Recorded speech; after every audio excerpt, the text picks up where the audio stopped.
ഇയാൾ ഒരു അസാസിനാണ്. തന്റെ കൈ ഒടിഞ്ഞതായി ഭാവിച്ച് അയാൾ അതിലൊരു കണ്ണൊളിപ്പിച്ചു വെച്ചു. ഈ ബിസിനസ്മാനെ കൊല്ലാനായി പോകുമ്പോൾ വേറെ ഒരു അസാസിൻ അയാളെ ദൂരെ നിന്നും സ്നൈപ്പർ ഉപയോഗിച്ച് കൊല്ലുന്നു. നമ്മുടെ നായകൻ അയാളുടെ പുറകെ പോയി ഷൂട്ട് ചെയ്യുന്നു. അയാൾ ഒരു കല്ലറയുടെ പുറകിൽ ഒളിക്കുന്നു. അപ്പോഴേക്കും പോലീസ് എത്തുന്നു, അയാളെ പിടിക്കുന്നു. നമ്മുടെ നായകൻ അവരെ ഫോളോ ചെയ്യുന്നു. പോലീസുകാരൻ വെച്ച് അയാൾ തന്റെ തള്ളവിരൽ ഡിസ്ലൊക്കേറ്റ് ചെയ്ത് വിലം കഴിക്കുന്നു. പോലീസുകാരന്റെ ഗ്ലാസ് പൊട്ടിച്ച് മുൻപിലുള്ള പോലീസുകാരനെ കൊല്ലുന്നു. കാർ മറിയുന്നു. അസാസിൻ അതിൽ നിന്നും രക്ഷപ്പെടുന്നു. പോലീസുകാരന് പുറകെ വന്നയാൾ നോക്കുമ്പോൾ അതിൽ അസാസിൻ ഉണ്ടായിരുന്നില്ല. അവിടെ നിന്നും അയാളുടെ വിലങ്ങ് മാത്രം കിട്ടുന്നു. അയാൾ അസാസിനെ തേടി ഇറങ്ങുന്നു. ഒരു ടാക്സി ഡ്രൈവറിനെ അടിച്ച് ബോധം കെടുത്തി ടാക്സി എടുക്കുന്നു. അയാൾ ഒരു ടാക്സി ഡ്രൈവറായി മാറുന്നു. അസാസിൻ അയാളുടെ അതേ ടാക്സിയിൽ കയറുന്നു. എയർപോർട്ടിലേക്ക് പോകാൻ പറഞ്ഞ ടാക്സി വേറെ വഴിയിലേക്ക് തിരിഞ്ഞപ്പോൾ അയാൾക്ക് മനസ്സിലായി തന്നെ ട്രാപ്പ് ചെയ്തു.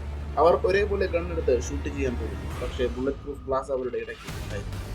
അസാസിൻ തന്റെ ഗണ്ണെടുത്ത് റോഡ് സൈഡ് കളിച്ചുകൊണ്ടിരുന്ന കുറച്ച് പയ്യന്മാരുടെ കുരുക്കോ വെടിവെച്ചു. ആ പയ്യന്മാരുടെ നേരെ ഗൺ പോയിന്റ് ചെയ്ത് വണ്ടിയെടുത്തില്ലെങ്കിൽ അവരെ കൊല്ലുമെന്ന് പറയുന്നു. അയാൾ വണ്ടിയെടുക്കുന്നു. പെട്ടെന്ന് അസാസിൻ സൈഡ് ഗ്ലാസ് പൊട്ടിച്ച് അയാളെ വെടിവെക്കുന്നു. പക്ഷേ കൊള്ളുന്നില്ല.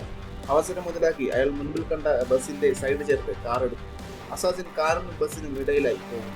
അയാളുടെ സ്നൈപ്പർ ഗൺ റോഡിൽ വീണു.